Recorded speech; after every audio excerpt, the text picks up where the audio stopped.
Greece, and of course you're in my field, the gaming field, coming from NVIDIA. Thank you. Yes. Sorry. Thank you.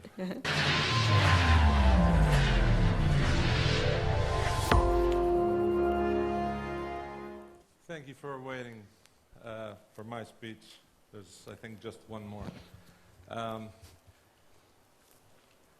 The gaming industry is not really a new industry. It's been around since the 1970s, when it was kind of an oddity. And in Greece, in 2012, it still seems to be, and that's why they invite me to these nice gatherings. So, 90 billion is the revenue, the annual revenue for the video gaming industry. And as you see, it's a very active industry because there's many deals. These are from the second quarter of 2012. 167 deals, $2.5 billion.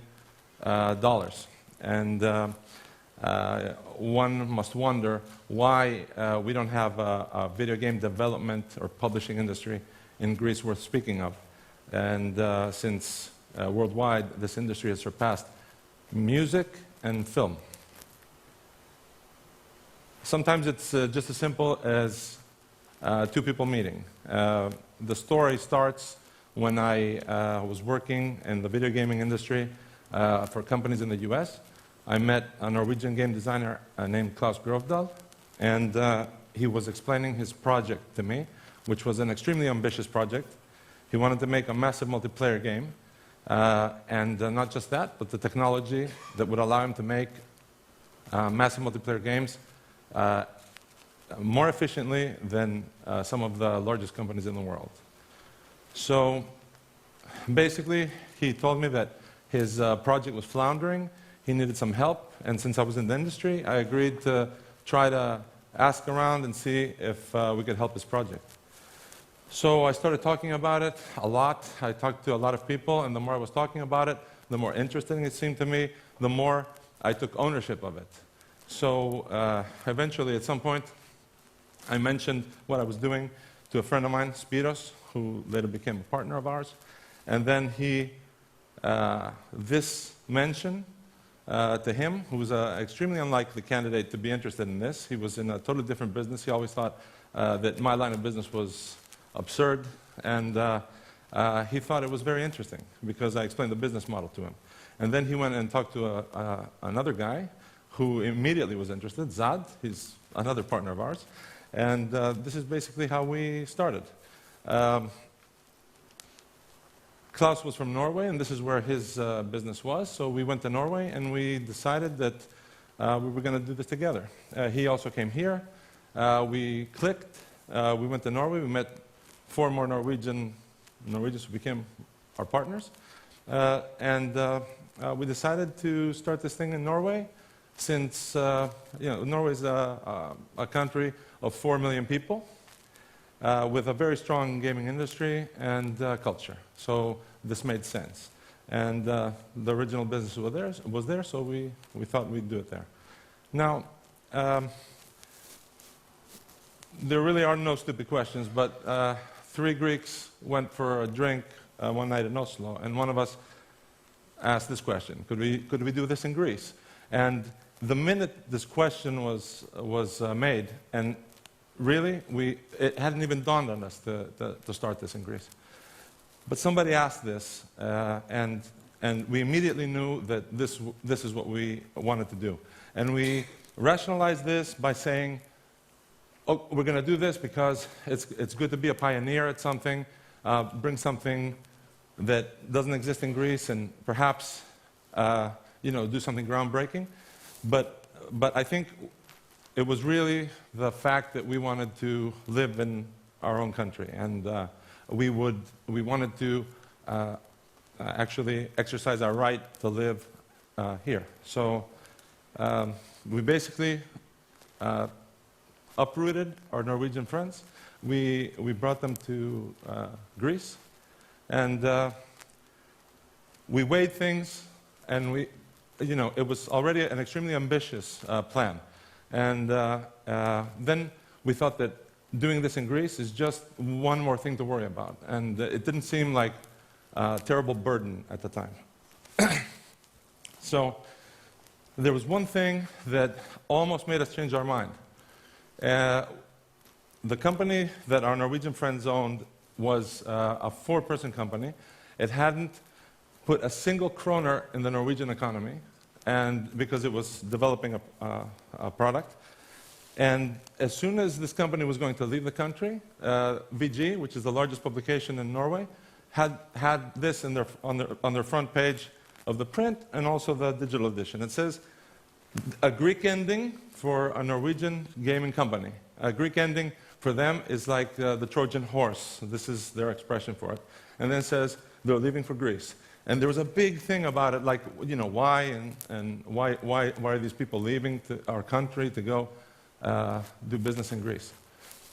Now, as you can understand, this made me feel that maybe Norway should be the place we do business, because you know, they really care about their, you know, their businesses, their industries, and so on. Although you know, we had 3 of the main people being Greek, nobody understood us here when we were trying to explain what we were going to do. So banks, government, nobody seemed to understand what we were doing. We had to educate people, we had to educate journalists, we had to educate even people in the computer industry had to understand, you know, what we were trying to do. We had long talks with investors, with bankers, and I would go to alumni associations, and so we would have to like fight to make people understand that what we're doing, you know, is serious business. Here's an image from the game, and this is basically what we felt like. It was the monster of Greece, you know, bearing down on us, and we already had an extremely hard task. And just to give you an idea what we had to overcome, because we had to compete in the global market, a typical company that was going to make a product like us was a huge company, thousands of employees. And we were just a new company with 11 people, with serious experience from other games. This is not a game that becomes your first project. You make other games first, and then you try to make this huge game that takes, you know, 5-6 years to complete. We had absolutely no experience collectively. 200 to 300 developers is typical. We had 11. This seems crazy, and you know, at the time it seemed, you know, to us it seemed we could actually handle it. Many investors. There's a lot of money involved. We were self-funded. The ecosystems. Usually, these companies exist in very rich and innovation ecosystems. We were here, which meant we were like cut off from, you know, from everywhere. And this is the amount of money that's required. We had like no money. We ended up spending about 10 million. And then you need that much more for marketing, and we basically had no money for marketing. So this is... we were successful in launching our game, which only 1 in 10 companies are successful in doing. And you saw what kind of companies we're talking about. It was successful. It had a good following. It launched in 190 countries. And today, we took it offline. So we made a deal with a Korean company called Mgame, which seeked us out because they appreciated the innovation of our technology, the innovation of our product, and the fact that we did this on a shoestring with absolutely no experience, and we did it as fast as we did. And they had sought out deals all over the world. They were looking all through China for a company that could deliver what they wanted, and they ended up in Greece. They were doing due diligence on us for about a year, and eventually they decided to work with us. We consider this to be a huge success for us. And this is happening right now. We're working with them and creating a game for the Asian market. And we managed, in just 2 years, to make our second game, which is much bigger than the first one. And the 2 years part, I think, is unprecedented. I don't think a company has ever made a game of this size, this fast. And, well, this quality. And this is just a picture of the signing of our agreement. This is one of my partners with the CEO of M-Game, which is one of the Korean major game developer publishing companies. So, being in Greece, we thought we were in a vacuum, and we thought we were completely alone, cut off from everywhere. We were searching on Google, Greece game developer, Greek game development, and we would never find anything. So we thought, this is it, it's just us. And then suddenly, we discovered that we weren't alone. And one day I get an email from a guy named Tanas Triadafilu, and he said, we're meeting at the Microsoft building for a game developers convention. I was like, okay, so I expected that I would go there and there would be, foreigners in the building. Instead, there was Greek guys that were talking about their video game projects. And that's me in the middle there, looking amazed. Because this was, incredible to me. And I think to most of the people in the room. So we talked with the people, and we decided together to make an association. And because in all the time we were trying to lobby, government, even people at universities to understand what we're doing, and that we're not making gambling games. People would not understand that we were making video games. They thought we were making gambling games, some angle or whatever. We thought it would be better to use an association as like a tool, a platform to educate people and be able to lobby for changes in the understanding of our industry, which was just being born in Greece. As an association, I'm extremely proud of this game. It's a game we did using 19 volunteers, most of whom had never participated in a game development effort, in a real game development effort. We made Amnesty the Game, which is a game for Amnesty International. It's the largest human rights organization in the world. This is against the death penalty, and we made it in 2 months, one of which was August, which everyone in Greece knows is a month you don't work. And we managed to put this game out on Facebook, and it got worldwide attention. It's actually, we're extremely proud and happy that we managed to finish this game. This is a screen from the game. So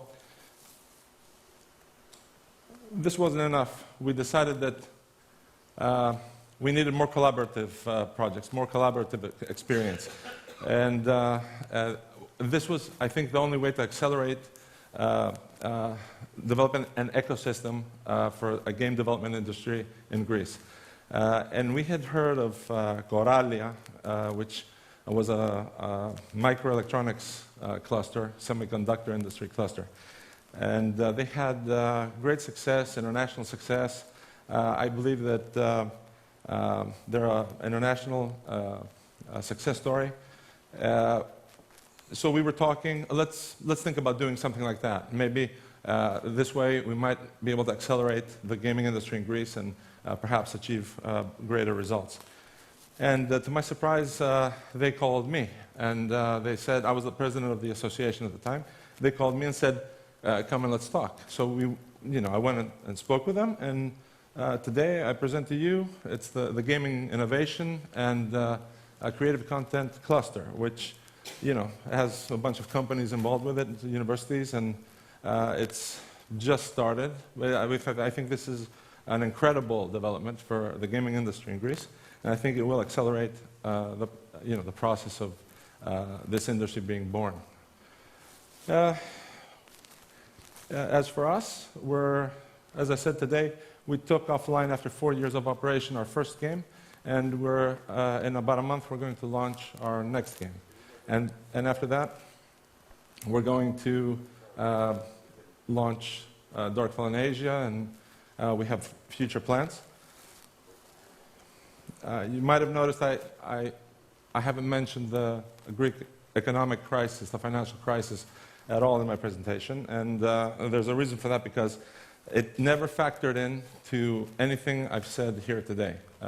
We never actually were hampered by this thing. We're a 99% export industry, and we actually worked to not allow a local crisis to factor into our work, while still asserting our right to stay in Greece. So, of course, it affects us all. You know, we have a lot of good people leaving the country. We have people suffering around us. We're not having a good time like we used to have. However, I think that the biggest problem in Greece is the brain drain, and I really think that we need to, each one of us, and especially young entrepreneurs, people that are doing startups, they need to work on factoring out the financial crisis out of their business. And ideally, do this while still being in Greece, because with as many people that have left, almost all my friends are abroad right now. And this pisses me off to no end, because I know that I'm left behind so maybe they can find something when they come back. And I think that right now, everyone that's left here should consider seriously staying behind and help rebuild, beat the crisis by factoring out of our businesses. Thank you.